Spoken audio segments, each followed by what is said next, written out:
To discuss this topic, we have Hervé Baujard with us. So Hervé is a cinema sales director EMEA. Congrats and thank you. Jeffrey Guevara, who's head of international development of ICE theaters. Jens Kayser, who's based in Germany, is head of cinema EMEA for Sharp. And last but not least, Marion Rosset, the CEO of ADDE. So thank you to all of you to be with us today. My very first question is, and I will give you this microphone because we'll make it with one. In 2025, the average viewer has a 4K TV at home, sometimes even a projector. What can the movie theaters still offer but they don't have at home? Hervé. Good. Can you hear me? Yes. So, to me, what cinema can offer is, first thing, some emotion, a sensorial impact that you would get through sound and images. In cinema, you have an image which is bigger than at home, but you also have 100% dedication to what you're watching, unlike at the house. And this is really what makes the difference, according to me, between the cinema and the home. We will talk more about the technology afterwards, but as an introduction, that would be my answer. Okay, thank you. So I think that there used to be the thought that streaming and 4K, HDR, everything you can have at home is kind of a competition to the cinema. The cinema suffers from the fact that you get all of this great quality at home. But in fact, the people who have that at home and who watch a lot of movies at home are also the ones who go to the cinema a lot more than the average. So it's not really, I think, a competition between streaming and high technology at home. It's complementary to cinema. What has changed, I think, is that the people who do have all this technology, which is really affordable at home, they have a higher expectation when they go to the cinema. They expect more quality in the audio, in the image, and so on. And before I talk more, I'll pass this to Marion. Thank you, Jens. You said quite everything, but yeah, cinema has to be a real experience for moviegoer, and cinemas has to afford something they cannot find at home. That's the question of today. Maybe you have the answer, Jeffrey? Hello, everyone. I appreciate that. Today, it's true that the home theater experience is becoming all the more challenging for cinemas. We are competing against a great quality of image and sound, but also what stands out from the cinema experience. I'll say that a little bit louder. Can everybody hear me? Okay. So I was going to say the differentiating experience there is the collective experience that we continue to have when we're going to the cinema.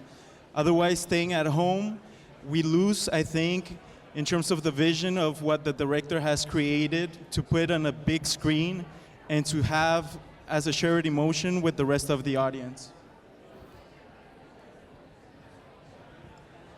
That's a new game. There's a feeling that today we've reached a point where cinema quality is already exceptionally high. You know, we have laser, we have Dolby Atmos, we have very good image and sound, and we have almost a feeling that nothing new can come and to surprise the audience. Is it your feeling as well? Obviously, you will say no as Dolby. So one quick comment on that.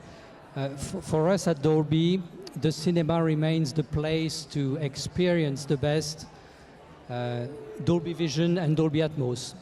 You can experience Dolby Vision and Dolby Atmos on your phone, on your laptop, on your TV, in your car, but the cinema remains the place where it's the best experience.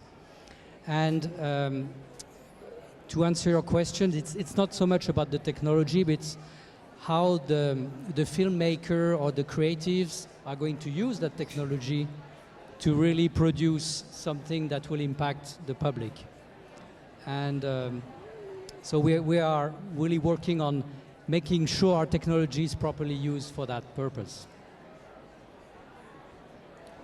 So the question is, how can the cinema surprise the audience when they go to the cinema? And I think if you look at the last couple of years, the cinemas have gone through such challenging times with the pandemic, with the strikes, with the increase in energy prices and so on. And it's so impressive, and I have to say chapeau to the cinemas who invested anyway so much in technology and upgrading the cinemas to become more of a premium experience with the recliners, with audio, with image, upgrading to laser and so on. So the audience, when they go to the cinema, I think today they are often surprised already when they see what happened. Cinema has changed quite a lot compared to what it was 10 years ago. So the point is also get the audience back. In some countries, I think in France, other countries, one out of 3 people don't go to the cinema. There are markets in Germany, for example, 2 out of 3 people never go to the cinema. When they do, and often I bring friends to the cinema, of course, and they say, wow, this is great, fantastic, the seat, the drinks on the seat, the image, the atmos, whatever it is just fantastic. What you can see today is also new technologies like LED screens, cinema LED screens, and it brings you even more brightness, high dynamic range, real blacks, and those technical things brings back moviegoers to the cinema also, and they can live something else that they don't have at home. And you can also mix LED screens with premium technologies or formats, and I think this is a game changer. I think with the evolving technologies, for example, everything that has already been mentioned, but as well what ICE Theaters has produced in terms of a immersive experience with side panels included inside of the auditorium, we bring something fresh and differentiating to the existing classic auditorium. But there's also a role to play with the content, because content is always king. This is what brings audiences to the movie. And I think that we've seen with the previous year and the slate for this year that studios are also innovating in the stories that they're telling. I was very excited when we saw Sinners last year, and that film got a lot of recognition for taking a new take on horror movies, as well as Weapons or Marty Supreme. So I also like that we're getting a new offering in cinema, and also that cinemas are playing the role. I think we're making these destinations more of a event experience. I've seen for The Devil Wears Prada, there's been photo shoots, fashion shows, or for Marty Supreme, there was a ping pong match, competitions. So I like that these environments are now becoming a collective experience combined with the technology and great content. Thank you. Marion, you used the word premium. You used the word premium, but at some point, what is a premium theater? Because you have very good quality for laser projection in many theaters. You have a really good sound in most of them. At what point a screening room becomes a premium screening room? Yes. Premium, when we hear premium, we hear comfortable seats, a new design of a room, but it's not only that, okay? It goes through technologies, experience. So usually in a premium room, you find 4K, immersive sound, you find probably HDR, maybe more tomorrow than today. That's the combination of all the things that makes a cinema room premium. And also, I think the size of your screen maybe becomes a premium experience from 12 meters and more in order to have to share something in a big screen.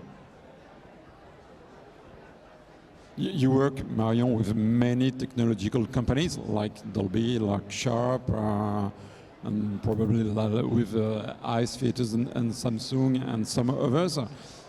So you are aware of all the new tenants.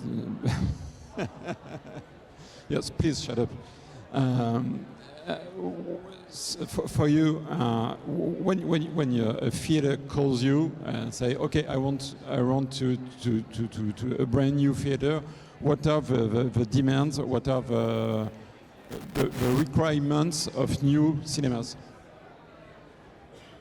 If I understand well, sorry, the cinema operators, when they want to go premium, from my perspective, from an integrator of cinema equipment, they will ask for 4K, they will ask for immersive sound, maybe some special digital signage at the entrance of the room in order to bring the customer in a real experience from the lobby to the cinema room. And in terms of, but at some point, how is the audience receptive to everything? Is the technology not the best when she's not perceived, in a conscious way, and they feel it, but they don't realize there is technology? How do you work on this? I think this is indeed the goal, is that the technology is not perceived, but it's used to create something enhanced emotion, enhanced impact. And when the technology can achieve that without being mentioned, I think this is the achievement. No, I completely agree. The technology should help have an immersive experience, and it should not distract from the experience because of too much effect or too, let's say, saturated colors or too high sound or whatever it is. And that's often a fine line between having the greatest and best technology, or a technology which is possible doesn't necessarily mean it's also what is good for the audience. And this is something we're testing. I'll give one example. NEC, now Sharp, was the first to bring laser technology to the market. We launched an RGB laser projector, and very soon we saw some disadvantages this technology has in terms of the colors, in terms of speckling, for example. And right after that we launched laser phosphor technology, which doesn't have these disadvantages and which really helped to bring this technology to the wide market. So and it's now the dominant technology in the cinema market.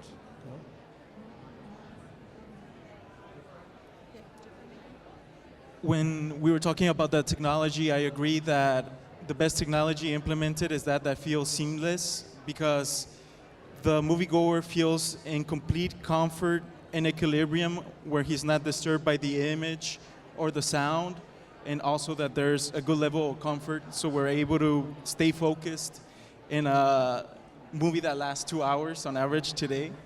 But as well with technology that enhances the emotion and the experience, I think that's the main takeaway and what technology should seek to achieve. At least that's also the take that we take with ICE theaters, creating a technology that is not a distraction, but that complements the story and has a bigger impact on the audience rather than a distraction. Do you have the feeling there is the possibility that there is a next leap, a next innovation that could really surprise the public, as, for example, digital did, as color did, as picking did a long time ago? But do you think there is something big that could reinvent the experience in theaters? An easy question. Well, actually, if you look at the evolution of cinema for the last 120 years, the experience is basically the same. Digital brought a new technology, but the experience of having an emotional experience with people in the same room remains the same. And I believe that will continue with cinema. So we might see enhanced reality or those technologies come in the cinema room, but I believe the fundamental of the cinema will remain the same. Will there be the one new technology which will change everything? I don't think so, but there are a lot of different technologies which are available already today and being deployed, and everything needs to find its audience, and the audience is very diverse, the demand is very diverse, a lot more also again than maybe 10 or 15 years ago. If all of these technologies will still be there in 10 years, maybe not. Will there be new technologies? For sure. But this is beyond just the projection or the audio. It's the on-demand content, for example. Classic movies. I think we wouldn't have thought 5 or 10 years ago that young audience want to see classic movies in cinema as much as they do. So it's just it's an ongoing process, and cinema transforms to this to become more an event place, more a social gathering place. And yeah, where you just have a great experience beyond watching the movie. Yeah? Yeah, lately in December we have installed with Jeffrey and iTheaters a very unique cinema room where we mix two technology, iTheaters premium format and LED. And those two makes a real impact on the moviegoers, mixed with a Dolby Atmos sound, of course. But we saw for the opening of the room, people, when the show begins, they all spread their phones to film the room because they were amazed by what was going on. So after they put the phone away and they enjoy the movie, and you really feel more emotions in those kind of rooms. Even if a classic room can also bring something to the moviegoer, you have to answer to all the needs of all the generations. And that kind of room, I think it can bring some generations together. I think, like it was previously said, we're accompanying a new generation as well in terms of standards of technology that they expect.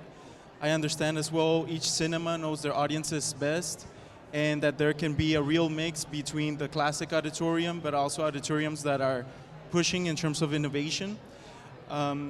Today, again, the younger generation is looking for something different, even if it's movies that they already seen in the past, but seeing them in a new way.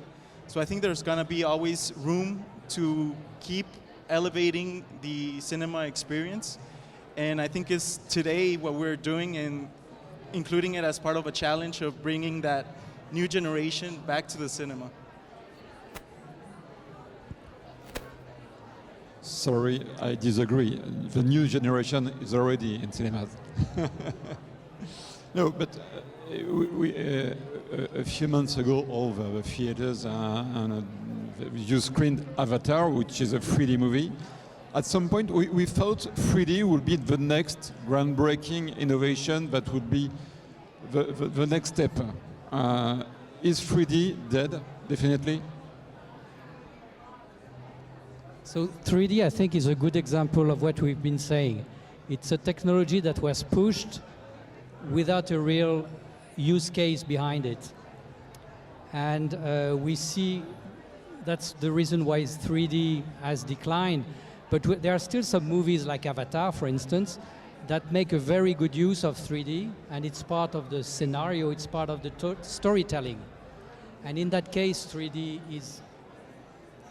is important, you know, and it won't disappear as long as we have movies like this. But for most movies, it doesn't add any value, and it's not necessary. To add to that, I mean, 3D was a groundbreaking technology for cinema, because 3D is the reason why cinemas digitalized all of a sudden within 3-4 years. The whole cinema industry was digitalized. It was a big driver, of course, connected with high expectations, which were then not met afterwards for different reasons. For the movies, some technological reasons, but 3D is still around. And today, depending on the country, the movie, 10-20% of box office is still based on 3D. It is still big, but it's part of the different technologies and the much more diversified cinema experience. 3D can revive in a way, because now we know much better how to use it, which movies it's right for, and also the fact that cinemas are now deploying laser a lot and fast, and laser is a technology which is quite compatible with 3D, because laser allows you to have a big difference in brightness levels from somewhere around 30% to 100%. You can vary a lot more than you used to with xenon projectors. So I believe in 3D. I personally like 3D very much. So yes, there's a future for 3D. Okay, so 3D. Now, 3D can enhance a movie, but it can also ruin a movie. And it's very important that when you do 3D, you have the good level of brightness, or else it will be a very bad experience for the audience. So 3D, yes, but with the right level of brightness. In 3D, with that technology, when it's put in the right use, I think, like Hervé mentioned, when 3D is in mind and that it actually complements the story, it can still bring audiences a new level of experience. In ICE theaters in France, we had 500,000 entries for our premium format for Avatar 3. 75% of those screenings were in 3D. So audiences still showed up because they were getting something out of seeing it in that format. So it's still, I think, a format that is supported when the movie is right. Thank you. Maybe the next big step would be LED. Is it for you the next innovation that will spread in our theaters? LED. LED.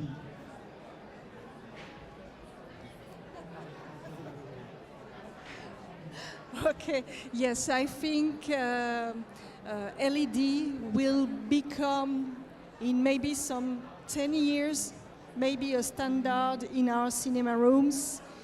It brings a new level of quality, and even if it's still quite expensive today, it's less and less expensive with the months coming. So it's a technology that definitely has his place in cinema. And I think all the manufacturers, Sharp knows LED well, they manufacture some LED. So I think Sharp, Barco, Christie, all the manufacturers of digital projector should or are maybe thinking about having in their portfolio some LED screens. So today we work a lot with Samsung Onyx that brings a very sharp quality on the screen, but I'm sure Sharp can do something, I don't know. I mean, the deployment of LED is slow. It's there, but if you think about that, the first DCI certified LED was launched in 2017, almost 10 years ago. Yeah, and today there are around 200 LED screens worldwide out of more than 200,000 screens. It's 0.1%, if my math is correct, of the total market. It's not a standard, and it will take many years. So 10 years, yes, I completely agree. Our first step right now is to improve the projectors we have with the new technology, to improve the black levels, work on the power efficiency, these things which really matter today, which are really visible to the audience today and also offer an advantage for the cinema. But yes, LED is something we're watching very closely. We have LED technology. It just needs to be DCI certified, and it needs to be part of a concept. Just putting an LED screen and nothing else is maybe not enough. It needs to be part of a wider concept. Okay. At ICE theaters, we have both formats. So as Marion mentioned, in ADDE we have a Samsung Onyx screen combined with ICE theaters. Still, most of our screens rely on projection, and we know that also the projectors are innovating. Today, I think the technologies coexist because it depends on the objective of each cinema, but it's good to see both technologies also raising the bar. Do you think that with technology we can have a two-speed cinemas? You have the regular cinema with basic technology, good but basic technology, and another kind of cinemas who have the ability and the money to invest in high technology values like LED, like ICE theaters, Dolby Atmos, new projection. Do you think the risk is that we have a kind of bipolarization of cinemas? I don't see this as a risk. I see it more as a segmentation within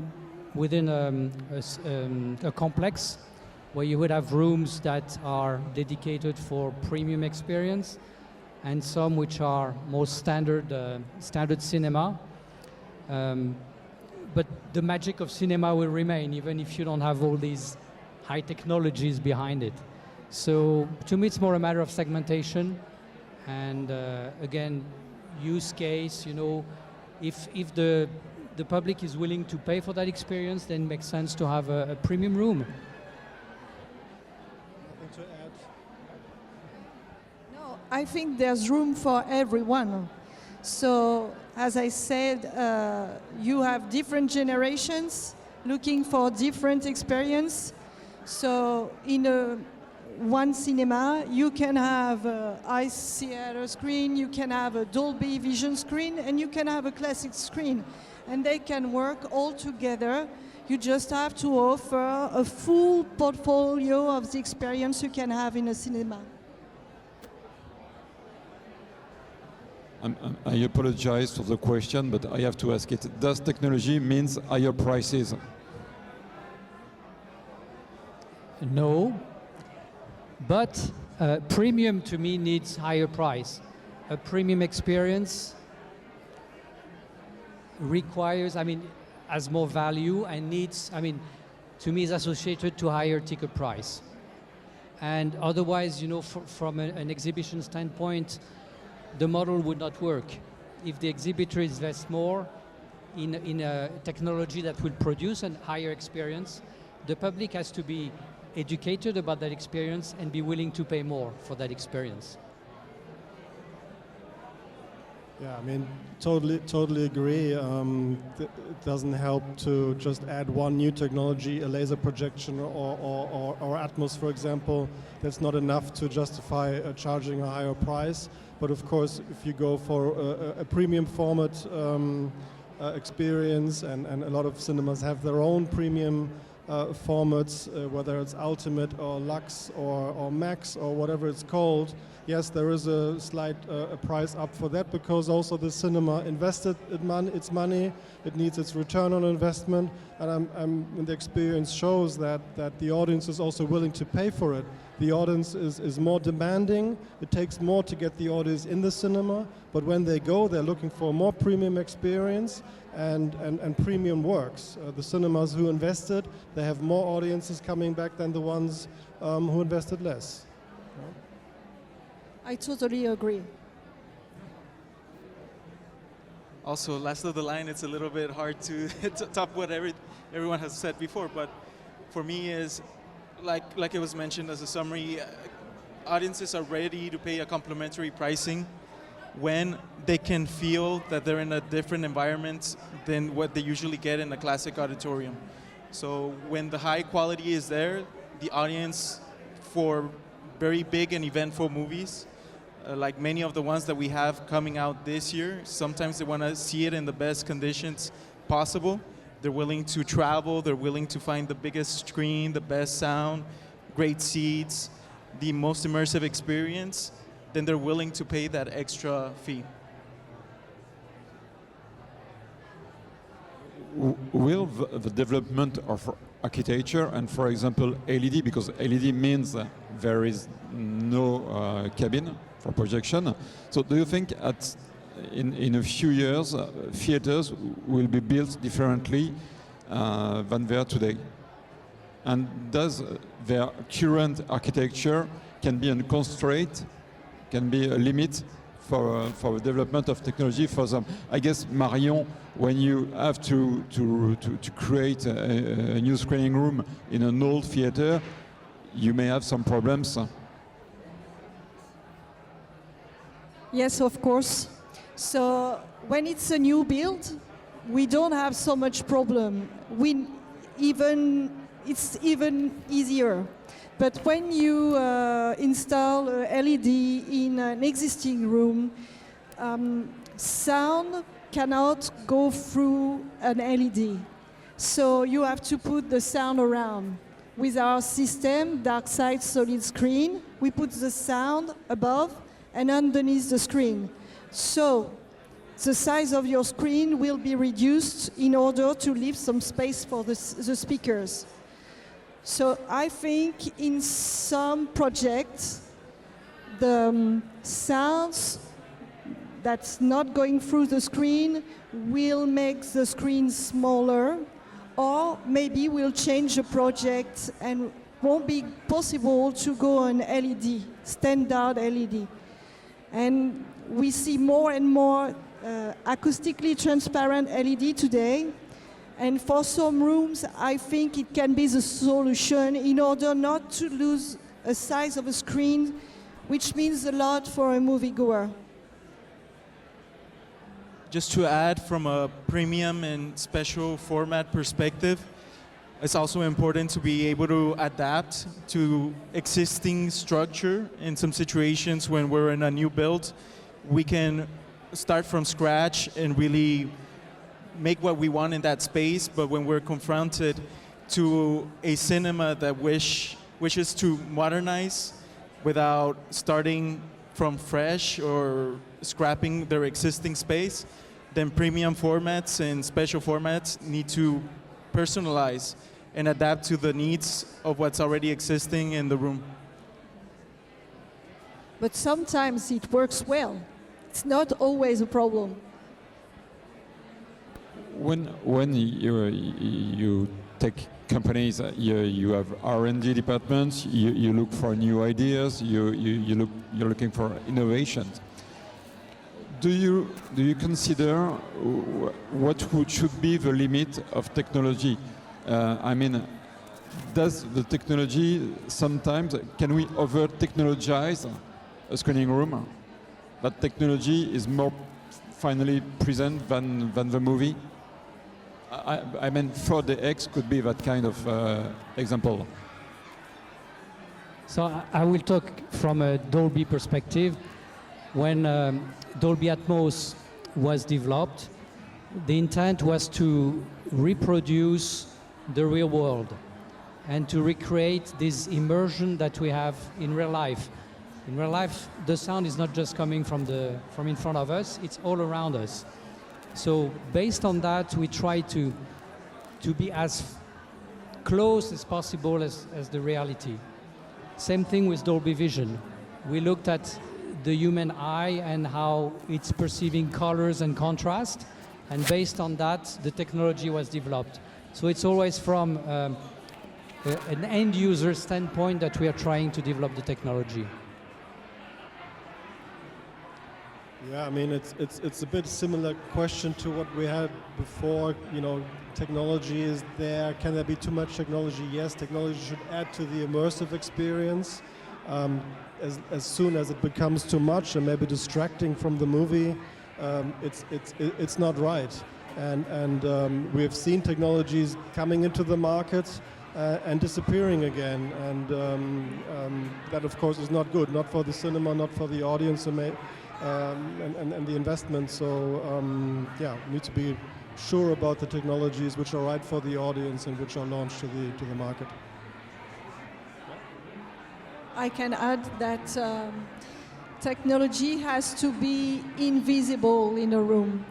I think that seeing too much the technology will kind of ruin the experience, because the audience will look at the speakers, look at technology put in the room, and it will distract the audience from the movie. And what's important is the movie. Okay, so that's why in Dolby Vision room, you have the possibility to hide the speakers on the side and on the ceiling. Thank you. So I think, yeah, it has to disappear to be here because it's essential, but not visible. I agree with everything that was said before, and I think that the regular audience is not gonna go looking for technical specs in the room. They don't most of the time have that competency. It's more of what they perceive in the room. So when technology becomes a distraction from what is actually supposed to be lived in the room, then technology was not successful in delivering what it was meant to be used for. So I think it is there to enhance that collective experience, but not distract from it. For the sake of our voices and ears, I would have a last one question. In 10 years, what do you think theaters will look like?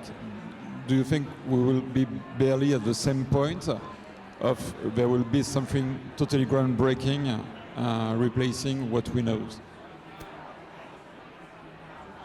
Hard question. So my personal point of view is that theaters will still look the same. They will be probably more diverse in terms of experiences that they offer, but the main purpose will remain the film. And the film, in essence, will be as it is today. So regardless of the technology used, you know, even if it's virtual reality or whatever, it will remain a storytelling experience. I think it's exactly that. In 10 years, the audience will still look for the same as what they're looking today: immersive experience, a good story. The technology needs to be right, the audio, the projection. By that time, I'm sure everybody will have upgraded to laser. LED will have advanced more. So it will not be completely different, but better, diversified, addressing all parts of the audience. Yeah, the future is bright, sure. Yeah, I think that in 10 years, cinema will be more than just a place where you go to see a movie. It will be a place where you will go to share a moment with unknown people, sharing emotion together, maybe through, I don't know, concerts, sports, movies, all kind of experience that you can live all together. I think cinema has to evolve and to give the audience more every year. Absolutely. Technology will continue to advance, but is this space that we're going to be bringing back live, maybe to something that we had seen 10 years in the past, but that a generation missed out because of a small pandemic or from strikes or lack of original content. So for me, the future looks bright because all things are lining up and people are rediscovering cinema, and we're bringing them up to a more modernized standards. So I think the collective experience is going to be brought to the cinema. So thank you very much for of you. The good news is content is still king and will be king, but it needs technology. So it's the perfect marriage. Thank you to all of you. This panel will be available on our YouTube channel, so you can listen to it again, because maybe you will be able to hear your answers. And thank you to all of them. And you were speaking, Marion, about diversity of content and sport, and so it allows me to say that there will be a panel on Saturday with Crunchyroll, A Piece of Magic Entertainment, and Kinepolis about the diversification of content. Sorry, it's a hard word to say for me. So thank you, and please have a drink. Bye.